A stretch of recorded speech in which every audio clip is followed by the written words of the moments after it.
So I think today is July 28th, and this is how my squash has grown. This is Argonaut butternut squash, and you can see how far it is grown. It's going to end up covering up the whole yard. Well, this section of the yard anyway. I also want to point out, if I get a harvest off this will be my first time with this particular species called Argonaut butternut squash. I just wanted to point out that this little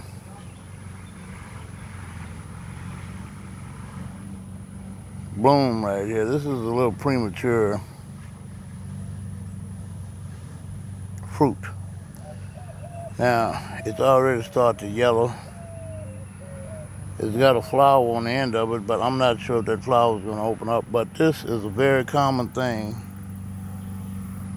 with various types of squash. And there's another one in there.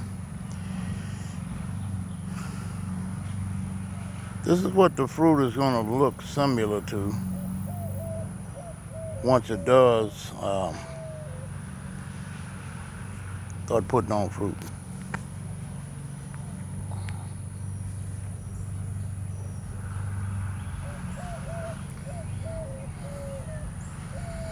Those usually fall off. It's just the way it's designed now. It's not fully matured as of yet, even though here's some huge leaves. Let's see if I can show you a comparison there. That's my hand compared to one of the leaves. Bigger than my hand. Neighborhood cat there named Sabaz. She adopted me. She's just like a watchdog, really.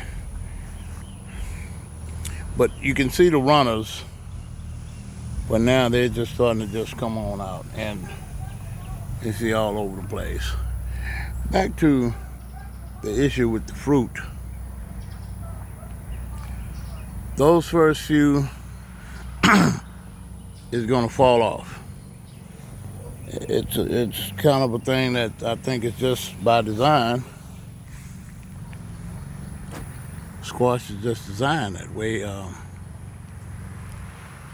Until this plant is fully matured and at its peak season for putting on fruit, those little ones like that will just fall off.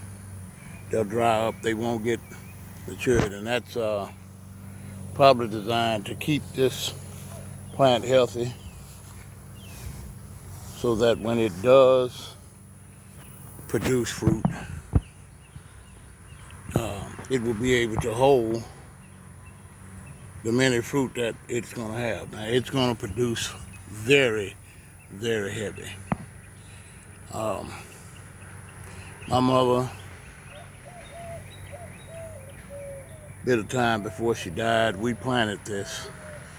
We got it down too late in the year, maybe August, late July. It needs approximately 140 days to produce fruit, grow, produce fruit, and then ripen, because they have to ripen in the sun. If you get them off of there too early, you can use them like summer squash, which I haven't tasted them. My mother put some in the freezer, and they had a very, very nasty smell. So we never did eat them. They weren't ready. But this is looking real good here. Real good. And this is the growth.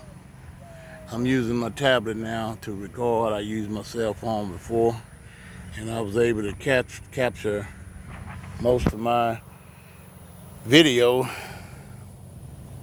with that little cell phone in the screen. But as you can see now, I've got a pretty nice sized tablet here, and I can't even get all of it on the screen. And it's probably about halfway through right now. This is that little one that I talked about in the last recording, where I cut the tree that was hanging over it down, and so it could get sunlight. So now it's off to the races. As you can see, these little runners here on the end, when they get that, you don't have to worry about it, because they're ready to start climbing. I don't like mine to climb up trees, which this vine is strong enough so that if it were to grow on a trellis or something like that, it will be okay.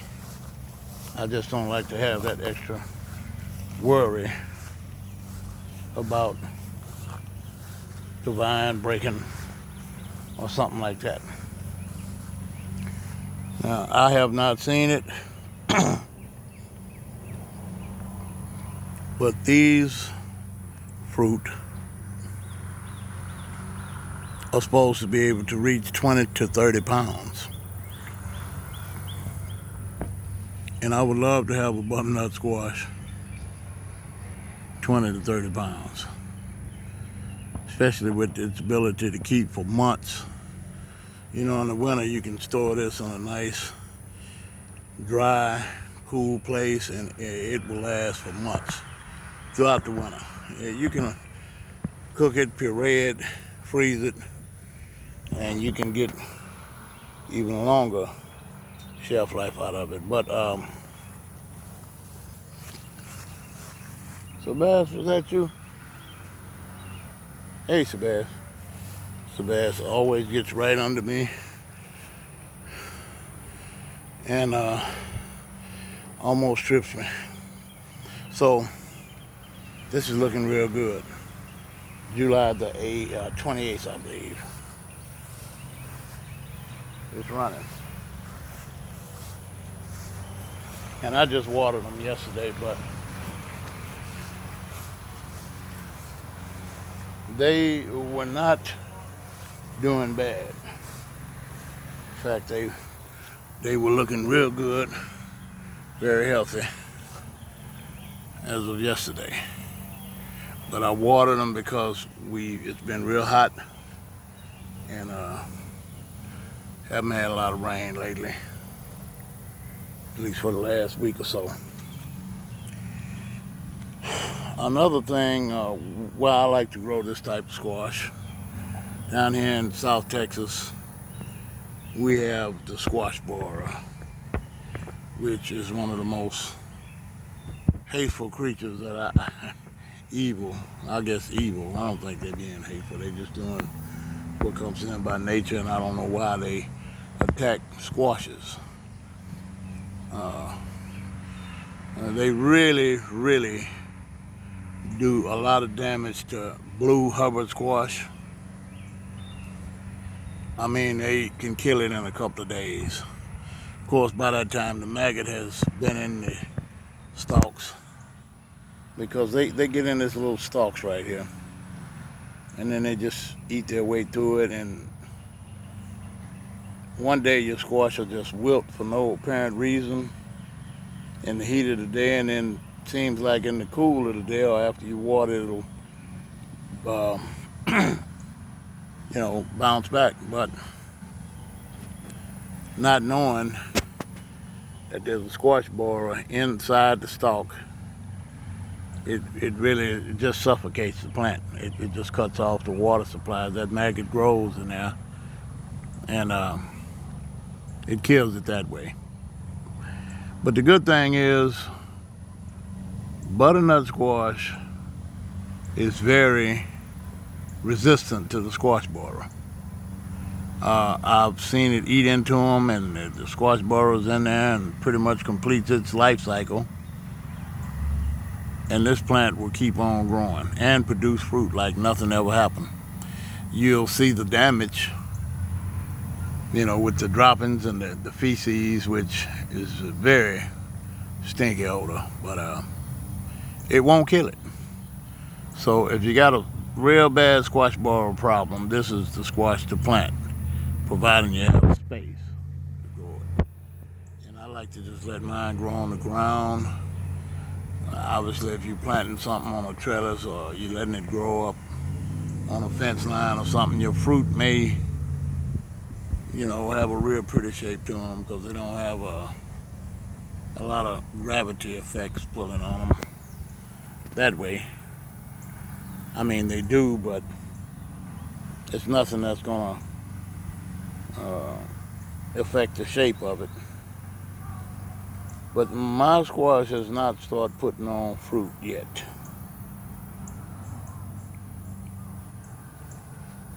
It's got those few over there, which I didn't know for sure because I've never grew it and got it this big. I've been trying to grow this squash about 10 years, maybe longer. 1 year I planted it. If y'all can see that lot right on the other side of this big grapevine here. I planted it over there in that area. Dogs came through the gate right there. Got inside of here and just looked like that was the main thing that they went after. They dug it up, tore it up. I think I tried another time, something else happened, but not getting ahead of myself because you never know what's going to happen when you're planting stuff. But it's so far so good. It's looking good.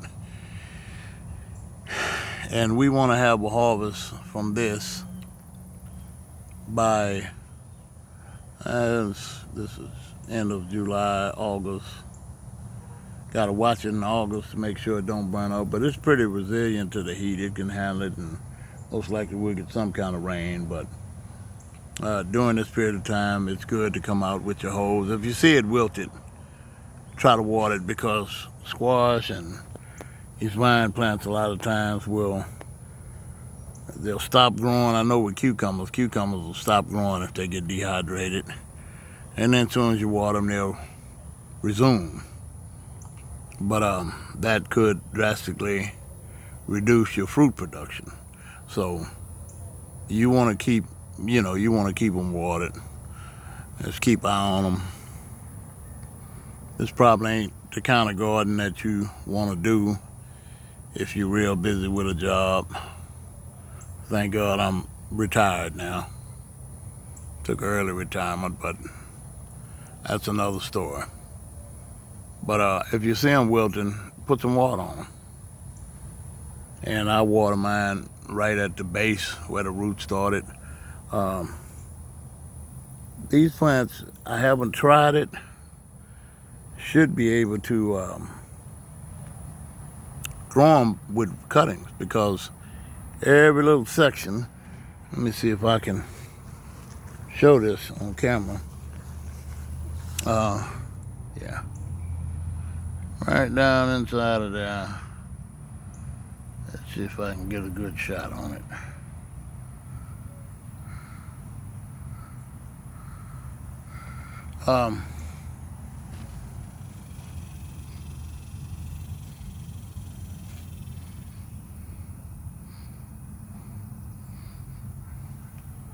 Yeah. They produce roots. Yeah. You may see a little white stuff around there.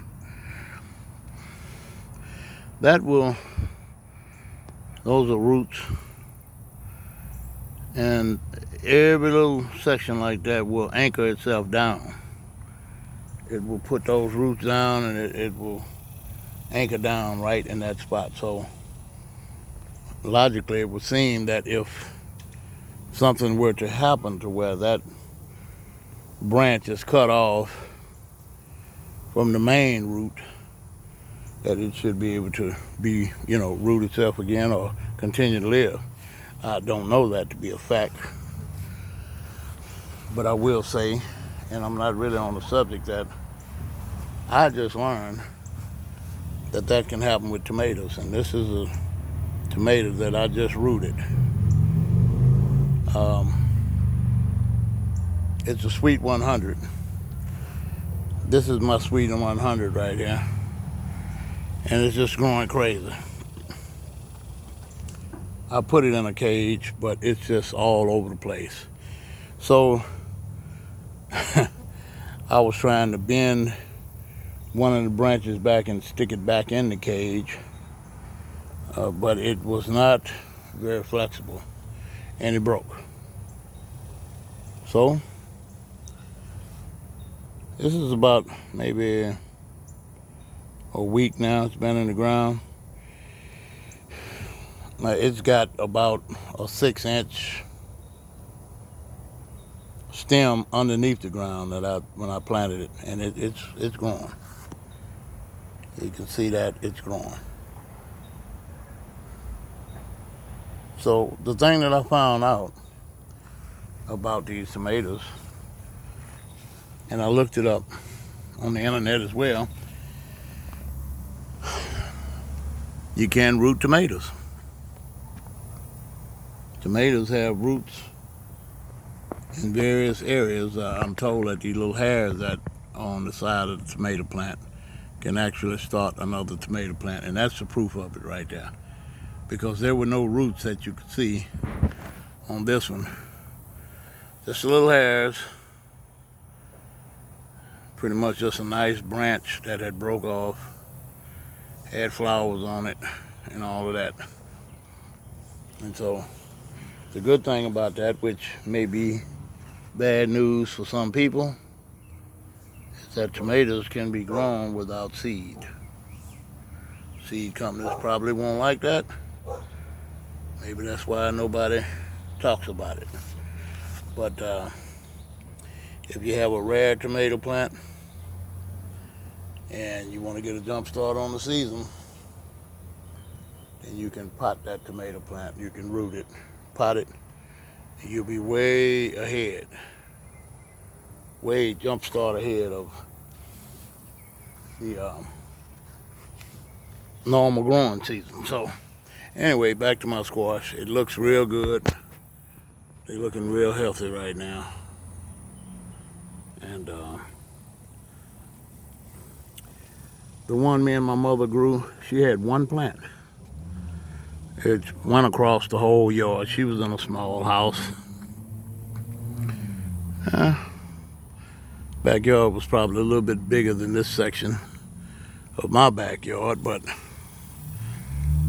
that one plant produced about 16.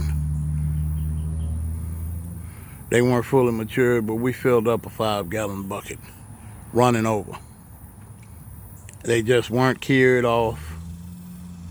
So, we had to pick them because it was late October and a freeze was coming.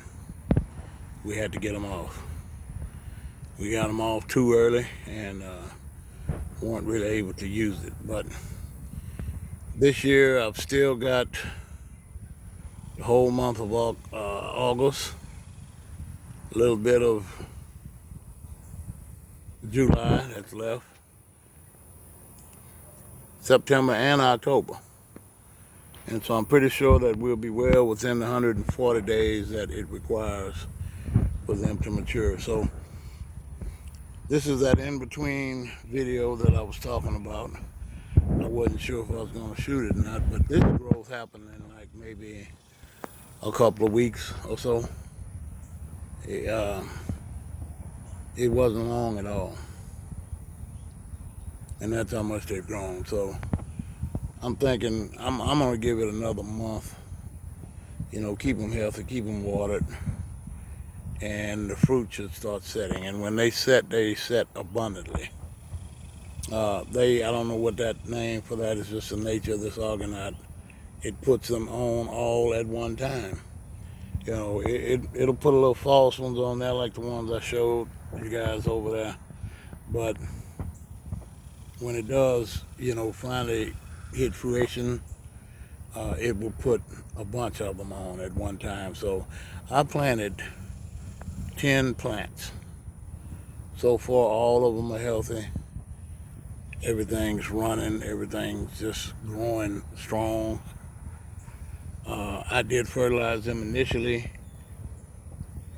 um, before I plant them. I got a little secret. I don't tell nobody what I put on them. It's my little secret. And the reason being, one reason is because I don't need to have all the criticism. Some people want to say this and say that. I don't like getting into those type of debates. If I want to argue or fuss or fight, I just go ahead and start it myself, you know. But you know, just be confrontational, straight up, you know, not get involved in some kind of rant. But it works. And the other reason is that it's just my little secret, bragging rights, if you want to call it that. I lived in a place that had some bad soil, and so I had to overcome that or either give up my gardening. And so somebody told me about the fertilizer that I use, and so I continue to use it. It's been working out pretty good for me. I can produce larger than store quality fruits and vegetables um, with pretty much whatever I grow. But this soil in this area it's really rich. You don't have to drive but a couple of miles. Drive a couple of miles and you will see farmland, corn, cotton, milo, wheat, you know, growing close by this area. So the soil is very rich. It's at Texas gumbo, and this is mixed with a little sand, but it's an awesome soil just as it is, even without fertilizer. But I like to give my plants the best opportunity that they can, and especially when I'm planting stuff from seed. If you fertilize it good, you can use uh, manure or whatever you use to plant, and just compare the difference between the ones that you plant in the manure and the ones that you plant in just normal soil, and you will see that the ones that's been fertilized will be twice, if not 3 times bigger throughout the life of that plant. So anyway, we're gonna get on off here. We'll get back. I don't know, I might shoot another little video in between this. This is going so fast, but I really want to catch it around the time when it's starting to put fruit on and they starting to stay. They grow real quick, man. Like it was like blow up like balloons. But definitely I want to have one when harvest time comes. You know, when the fruit is really ripening and curing, because the skin has to get dried out enough so that it can sustain a long shelf life. And if we can get to that stage, then that's a successful harvest. So a lot of things can happen, a lot of things can go wrong in between now and then. I'm a praying man, so I always believe that God made these seeds, these plants, the weather, all of that. So it's good to have His blessing along with it. That certainly will help. So anyway, I'm gonna check back in with you guys later at a different stage, and hopefully be able to show you a little bit more about this Argonaut squash. Definitely when you plant it, as you can see, you need some space. Right now my vines are probably about 15, 20 feet long, and still growing. It's gonna make it another 10 feet or so. It's probably gonna cover a lot of this little backyard area up right here. So I probably got maybe once or twice more I can cut the grass that's around it. God bless my wife, which got down on her knees and picked that grass out from around the plant, which really gave them some growing space. That's one of the things that I hate to do, but not only do I hate to do it, I'm about 60 years old now, so it's a little bit of an issue getting down there. Some days worse than others. But thanks for her. These plants are thriving, so I will see you guys in the next video.